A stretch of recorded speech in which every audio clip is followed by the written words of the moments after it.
In the final message of the community series, part 5 of Redemptive Relating deals with the preposition up. The Lord draws us up from deep places. He then stirs us up to change us from within. As others share their inner stories, trials, difficulties, and challenges, how are we to respond in a way that moves their hearts up and Godward? Here's Pastor Seth. If the invitation's open, maybe the curtain can come down on my stained glass masquerade. How does that curtain come down? It comes down through 5 prepositions. When people sense that you are with them, not just relating physically with them, but when you are with them, their life, then they open up. The curtain parts a little. When people sense that you are for them as you relate to them, the curtain parts a little more. They open up a little bit more. When you keep moving towards somebody, even with what they share with you that may be embarrassing to them or shameful to them, but you're still moving towards them, the curtain opens up some more. When you are moving into their story, into their heart, into their lives, into how they think and their struggles and challenges and their victories and their defeats, the curtains open up a little bit more. And today we're going to talk about up. At that point, what does it mean to relate to somebody in such a way that there is something in the heart of I'm assuming that the person you're relating to is a Christian, that there's something placed deep in their heart because they are a Christian, that if awakened, if excited, if drawn up from within in them, it will be transformative to them. These 5 prepositions. We exist to enjoy and share the love and message of God with everyone. That's the 5 prepositions. Those are our 5 purposes, all in one sentence there. Now, this last one, up, is probably the most intriguing to me. It's also maybe the hardest to do because we so rarely get there. Most of the time in our interactions with people, we tend to, and I'm guilty of this, I jump in too soon with my opinion, or with some advice, or a cliche, or I jump in too much with my story. And as soon as I do, however much the curtain opened, it stops right there. It may close up again. But it's not going to widen until there's sort of progression. The person senses as I relate to them that I am with and for and toward and in and then up. Let's look at drawing up from deep places. This is Proverbs. Solomon says, the purposes of a man's heart are deep waters, but a man of understanding draws them out. The purposes of a man's heart, the things that are really deep inside, what we're really living for. Or you might think of people's secrets. All of us have secrets. I have secrets. A lot of you tell me, Seth, what I really appreciate about you is you're transparent. Well, I'm transparent on a lot of things, but I'm not transparent on everything. There are few people that know a whole lot about me more than what I do, on Sunday morning or what I share on Sunday morning. Purpose of a man's heart, his secrets are like deep waters, but a man of understanding draws them out. Now, what is a man of understanding? Man of understanding, I think, can be summed up in these prepositions. Man of understanding is someone who understands how we are made as human beings, and that we are purposeful creatures, and that we have victories and defeats, and we have challenges, and sometimes we're ready to give up on ourselves, and sometimes we're angry, and sometimes we're at peace, and sometimes we're discouraged, and sometimes we're depressed. And a man of understanding simply knows that that's part of our human experience. And we're going to experience all those things during the course of our life, no matter how strong a Christian any of us are. We shouldn't be surprised when we go through that. A man of understanding will make it possible for the curtains to open so that the people in your life can share a little bit more at their level of comfort with you. He draws them out. Now, how does this happen? First steps have to do with these 2 items right here, your ears. Listening. I'm coaching a U7 soccer team right now, and I teach our girls different character quality definitions. Little one-liners like the definition of heart, in the sports world, heart. Never, never, never give up, no matter what. And they go, never, never, never give up, no matter what. Never, never, never give up, no matter what. Heart. Or being a champion. Winning with kindness, losing with nobility. Now, it took a while to explain nobility to 6-year-olds. Eventually they got it. But the parents' favorite one out of the 20 that we learn is attentiveness. And the kids follow along with me. Looking with my eyes, listening with my ears, and giving my mouth a rest. You see some of the moms behind going, yeah. My kid may suck at soccer, but I'm bringing here to get around him. Bring it on, coach. Bring it on. Hearing someone's inner story. Inner story.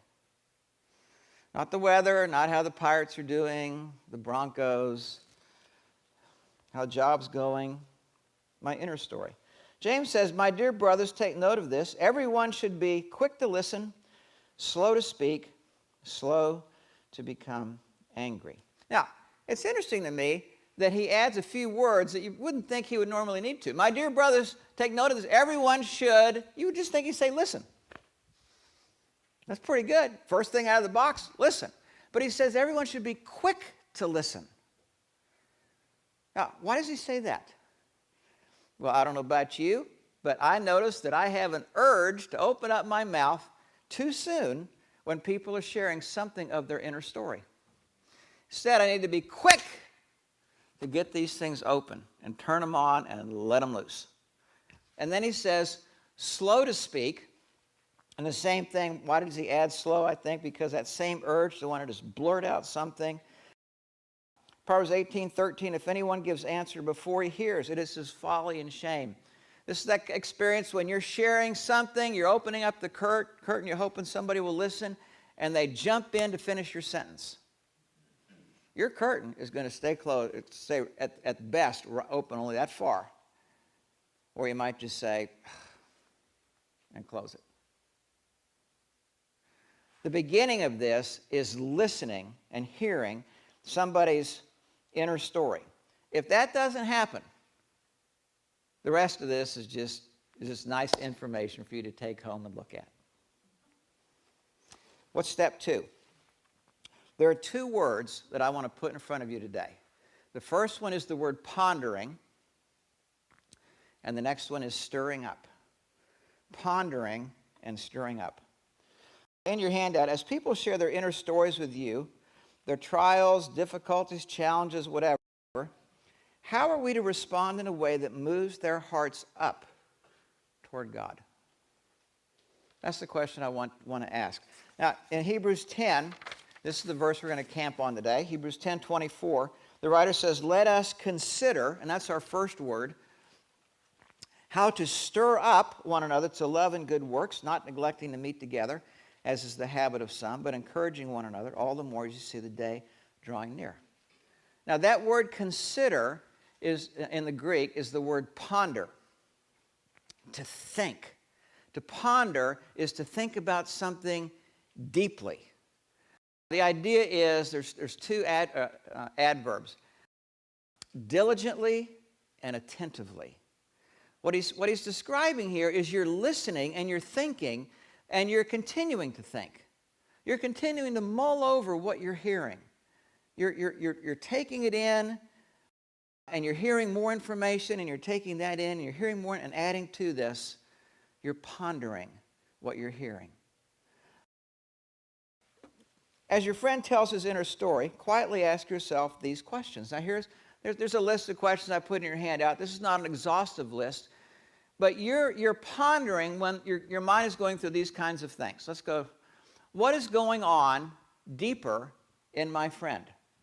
They've opened up the curtain this much, and you're wondering, what's going on inside? What's going on deeper than what they've shared so far? Another question you're wondering, what do they wish would be different about their response to their challenge? Part of what you're going to hear is a person likely is, I'm just not that good a Christian, or it seems like I keep making the same mistakes over and over again. That's a pretty common thing that we deal with as people.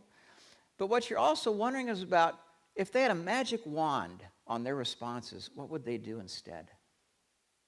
If they could change something about themselves in this particular, what would it be? Another question to ask, does my friend have someone who can share and shoulder this challenge with them? As you're pondering, I hope what you're thinking of is these 5 prepositions. As you're listening, you're going to be asking yourself, does this person sense that I'm relating in a way right now that I am with them? This helps the curtains open. That I am for them. As they continue to tell their story, do they sense that I'm still moving towards them and towards their inner story?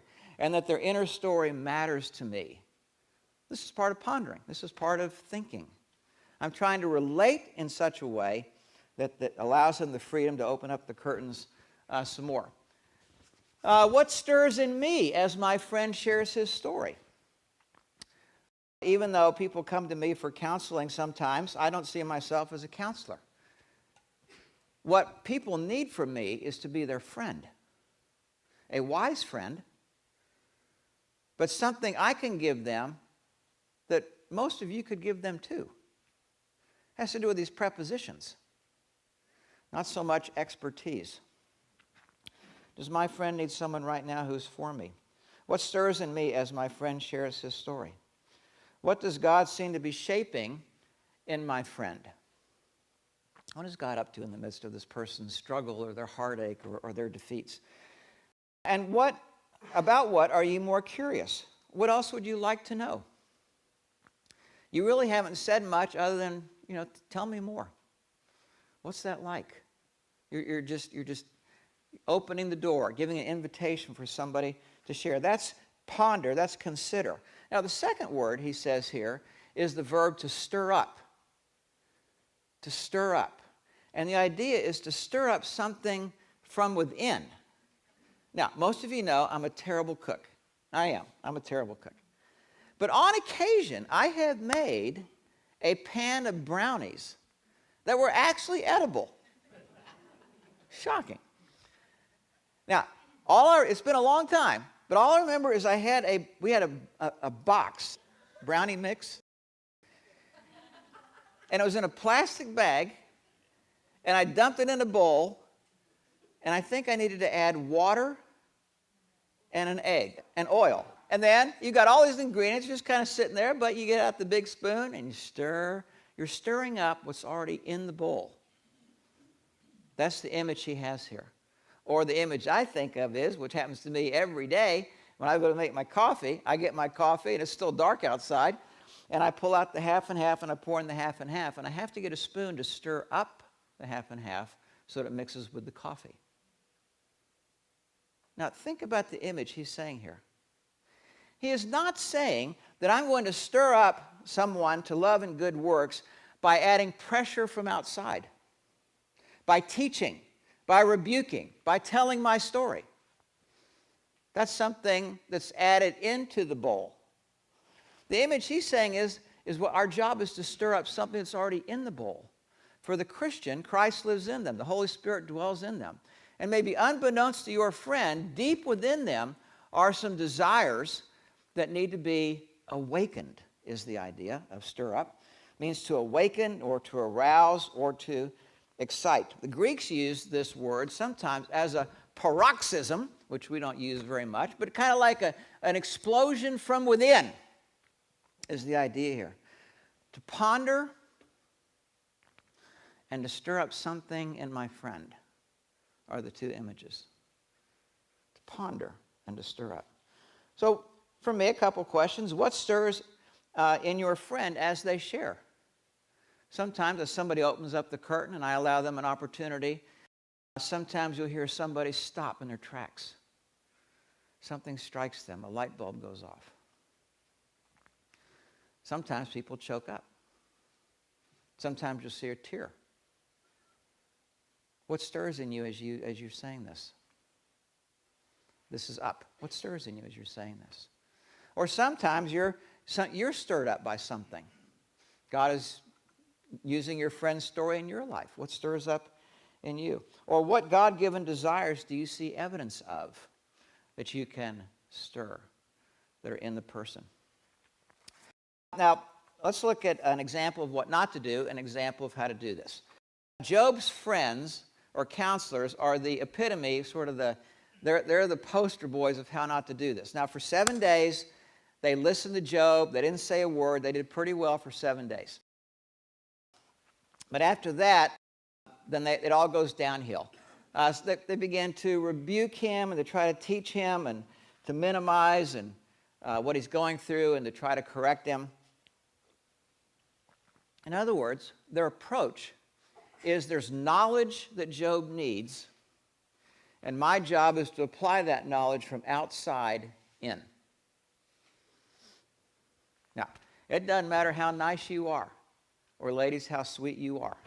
If that is your approach to a person in this situation, you are not going to go up with this person. You are not going to take them up. This is not an outside pressure or teaching or sweetness imposed upon somebody. I am pondering and stirring up. Now, a few years ago, I went through and studied Job. In particular, I asked this question to myself and God. God, there's 42 chapters in the book of Job. I like the first 2 chapters, and I like the last chapter. But there's 39 other chapters in this book that for some reason you think it's important to have in there. I have not really grasped onto why that is yet. But I'm going to give it another whirl. And so as I studied there, I found out that there were 13 different interactions that are recorded there with Job and his friends. And I tried to think of what is the essence of what each interaction, the friend or the counselor, is trying to do as they're relating to Job, who is in the midst of unbearable suffering, the grief of losing his children and all of his assets, the awfulness of an illness that won't go away and continues to go on and bring pain and despair and shame. Life is confusing for Job. What does he need? What would help Job? Job is wondering, God, there's a difference between what I think you ought to be doing and what you are doing. Those things seem to be pretty wide. Those are sort of the essence of Job's situation that he finds him in. So in your handout, I listed these things. The first guy, low-hanging fruit, don't minimize, teach, correct too quickly. The first guy responds, and the essence of his soliloquy or dialogue with Job is, God is just. Well, that's true. God is just. Now, the second one, God protects. I'm thankful for that. Third one, remember God's promises. That's a good thing to do. The fourth guy, God is faithful. Next one, remember the mystery of God. That's true. God is good. That's true. God is unsearchable. That's true. Don't be surprised by spiritual darkness. That's certainly true. God is just. Again, that's one repeated. Remember the insignificance of man as compared to the magnificence of God. That's true. God is righteous. That's true. God is omniscient. That's true. Knows everything. And then God is majestic. That's true. Now think about this. These guys, in 13 different passes at Job, in their soliloquies with him, and trying to help him, trying to fix his problem, they all said things that were true, but they horribly, horribly missed the mark. Now, why is that? Why is that? It wasn't enough just to utter true statements at Job and hope that one of them will land and he'll go, oh, of course, I forgot that. Now I got it. That's not what's going to be helpful to Job. That's not helpful to you, and it's not helpful to me when we're in the midst of suffering and trauma. There are 2 things that strike me about Job's friends. They were way too fast to apply God's truth to Job. They all had the knowledge part about what's true about life and about God and about how God generally operates with his people and about God's character. Those things were true. But life is a whole lot more confusing than just ticking off the characteristics of God and applying them in this given situation in the midst of suffering and confusion. What Solomon would tell us is what Job needed was a man of understanding. from Proverbs 20. Somebody who can see these things that are true, and then ponder, wow, even though these things are true, what's God doing in the midst of suffering that Job is in, immersed in the confusion of life? They were way too fast to apply God's truth. They violated, be quick to hear, slow to speak. And the second thing, they treated Job more like a project than a person. They treated Job more like a project than a person. Now, what's interesting to me about this is it's very easy to do. And it's not easy to do just for people like me who are in this job as a profession. But friend to friend, it's easy to do. And I think it's easy to do this for several reasons. When somebody starts to pull back the curtain a whole bunch, you and I intuitively sort of realize, I don't know what to do. I don't know what to say. And without knowing it, I think the fear of looking foolish or saying something stupid sort of strikes us, and we almost intuitively want to say something so that the person would open the curtain beyond my level of expertise or understanding. In other words, self jumps up on the horse and rides into the fray to protect itself from looking like a moron. We want to fix the person. Another reason I think we try to do this is because self gets on the horse and wants to feel good about me. I met with somebody that's really a hard situation, and I had just the right thing to help them. Man, they're on their way again. Now, it's not that we're consciously going to do that, but don't be surprised if that driver is driving that horse, even without you knowing it.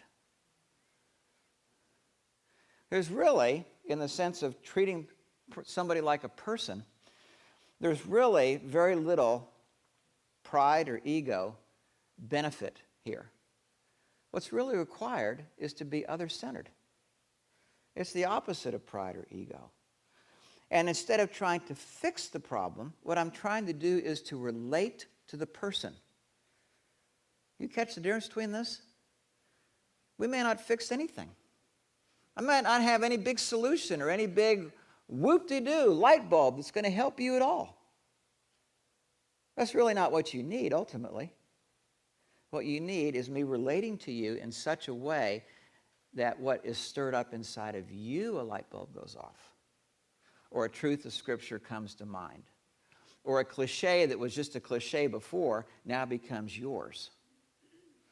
These are very, very different ways of relating to people. All right, now I want you to pretend that you are having lunch with the Apostle Paul.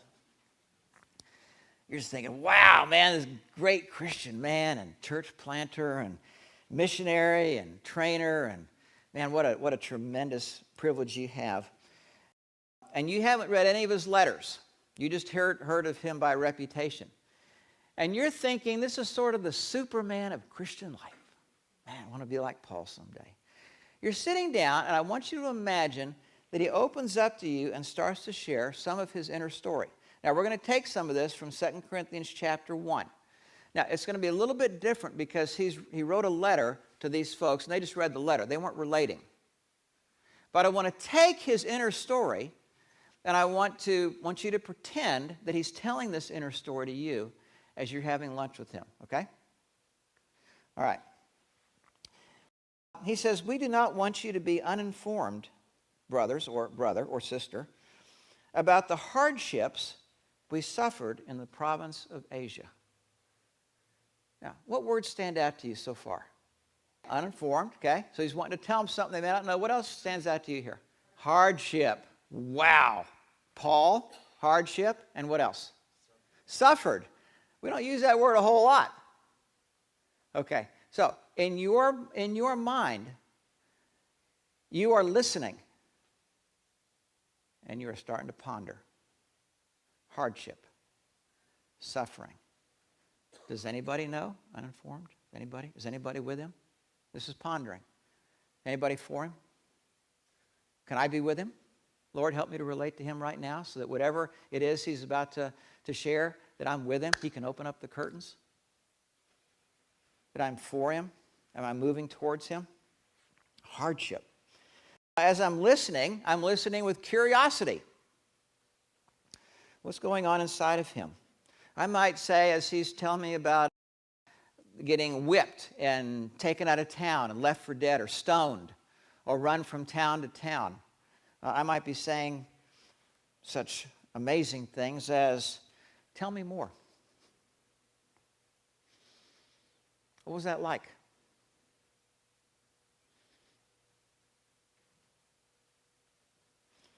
What happened? Pondering. I wonder what the effect of this was on him. I wonder if he ever thought that he would be going through this kind of hardship and suffering. I wonder if he thought maybe he was immune to it. Great Christian.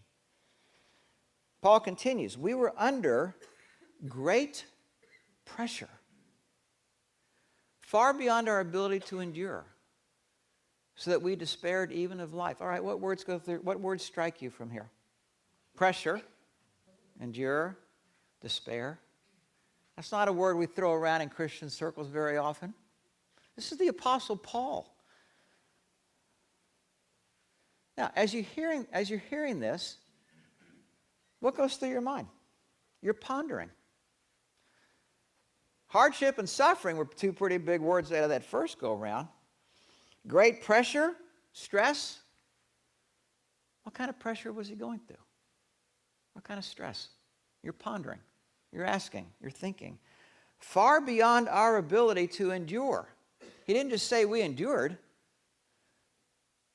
What pictures come to mind? I think of a rubber band that's stretched out as far as it can go, and then God just goes, we're going to go to here. I think, well, there have been a few times I know what that's like. Pondering. So that we despaired even of life. Where does my mind go with that? Despaired even of life. Wow.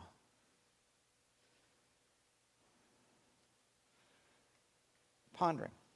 Second phrase is stir up. And I'm thinking such deep questions as what stirs in him as he's sharing his story. As he's unpacking this, is something striking him? As he's recounting this, our culture calls this verbally processing. Husbands, this is a good idea to let your wife do. Verbally process herself through whatever it is she's in. What stirs in you? This is stirring up. What stirs in you as your friend, as the Apostle Paul shares? I imagine that if I was sitting there with Paul and I heard these kinds of pressure and ability to endure and the rubber band stretched out, despaired of life, I would think, what kept him going? Was it the honor of God that kept him moving forward? And I might say that to Paul. So I don't know what kept you going. It seems to me, I sense that you want to honor God through even the midst of suffering. Is that how you read that? Does that resonate with you? I might be wrong. I'm pondering, stirring up.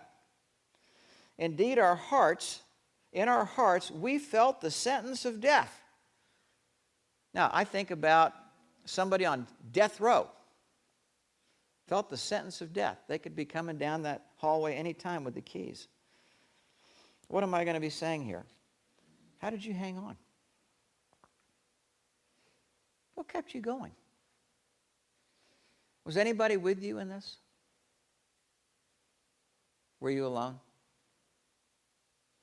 Did any of the guys that you were on the mission team with, did they know this was how you felt?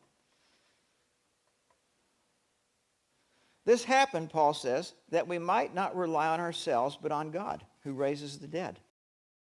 Okay? Now, he himself is doing sort of his part of the upwork now. He's had a chance to sort of rethink what he went through and some of his experiences as he's talking about it. He's being pulled Godward. How does God relate to all this time of suffering? This happened that we might not rely on ourselves, but on God, who raises the dead. Now, what's the difference between him saying that? Now, I think back about that, I think God, one of the reasons God did that was to help us to rely on him no matter what. Now, what's the difference between him saying that and me saying, I wonder if God did that so you might learn to trust him more? Curtain closed. That's as far as we're going today. stirring up. He has delivered us from such a deadly peril. A deadly peril. That's a strong word. But so is the first verb in that sentence, delivered. And I would be pondering and curious about how do these two things go together? God delivers us. He certainly allowed a deadly peril and suffering. These two things go together? Well, they must have in Paul's mind. How does God deliver us? It allows us to be in deadly peril, pondering. And then he himself, again, does his part of the upward work. On him we have set our hope. Wow. We started with suffering and hardship, despair. And out of Paul's mouth, he's saying, we have an anchor. We have a hope that kept us through all of that. That he will continue to deliver us. And I'm thinking, but it sure may not be like how I'd want to be delivered. But I'm listening. I'm pondering. As you help us, now he says to you, by your prayers, then many will give thanks on our behalf for the gracious favor granted us in answer to the prayers of many. Now, as you hear this and trying to stir up, the last verb here, stir up, sometimes the question to ask yourself is, what do you see? Is there a picture that comes to mind? An image? Now, if I'm sitting there, I'm thinking about the image of a ship that's at sea. Maybe a 200 years, 300-year-old ship. One of those great masts ship. And they're in the midst of a torrential storm. And all the wind has blown off all the masts and all the sails, and there they are at the mercy of the sea. But there's an anchor that holds them from being carried off. That image would come to mind as I'm talking to Paul. As I was doing this little exercise myself, I had the image of a pyramid. Seeing the image, in Egypt, the great pyramids, built thousands and thousands of years ago. Out of that large cut stone, these big pieces lumbered there. And it's lasted through thousands of years. Great times of endurance. Or I think about one of the images from one of the tsunamis that happened in the South Pacific a few years ago. I remember one of the waves came crashing up on this one village, and it devastated everything except for one white building. I don't know if you remember that. I remember that. That one white building is still there. Now, what does stirring up mean? I may say something like, you've got an anchor that I think most of us don't have. Now, what's that going to do to my friend or the Apostle Paul? I don't know how you've gone through what you do, but what you've done, but it's almost like I see this strength, this tower of strength that may not feel strong, but it's standing at the end of the day. Now, what I'm hoping is that stirs something up within to look to God for his life. Listen. Ponder. Stir up. Listen. Ponder. Stir up. Listen. Ponder. Stir up. There's not a person in this room that couldn't use somebody doing that with them. It's not going to happen today. Starts with, builds on for. Person has to be convinced that you're going to keep moving towards them no matter how much of their story they reveal to you that's humiliating or shameful or embarrassing. You're still moving towards them. They'll let you in, but deeper. Allow you to have the privilege of drawing them upward. Let's pray together. Father, you have made us relational creatures in your image. And we hunger and long for deep connection with you and with people, though we may not be aware of it. And we are such a paradox too, because though we want to be known and we want to know somebody else at a deeper level, there's another part of it that says, no, I don't. No, not really. Sort of push and pull, push and pull, push and pull. I want to open up. No, that's too much. Close back down. I want to open up. Close back down. I'm going to take an interest in somebody else. What about me? What about me? Or just so cotton-picking, self-centered. Maybe we could relate like you do. Maybe you are trying to form that in your people. To relate like you do with us, that you have come to be with us. Profoundly with us, even when everybody else has walked out the door. That you are profoundly for us, no matter what kind of failure or screw-up we've been. That you continually move toward us, even when we move away from you. And your desire to be in us. Jesus Christ alive in our hearts, the Holy Spirit residing there, shaping our hearts, shaping our inner stories, helping us in our daily battles and our internal battles we struggle with every day. And then you continue to relate to us in such a way that lifts our chin and our eyes to look up. And to slowly rearrange, you allow to rearrange our hearts so that you become our first love and our first priority above everyone else and above everything else. Would you teach us how to relate to the people in our lives like you do? We at Pacific Church of Irvine invite you to join us every Sunday at 9:30. You can also visit our website at pacificchurch.com.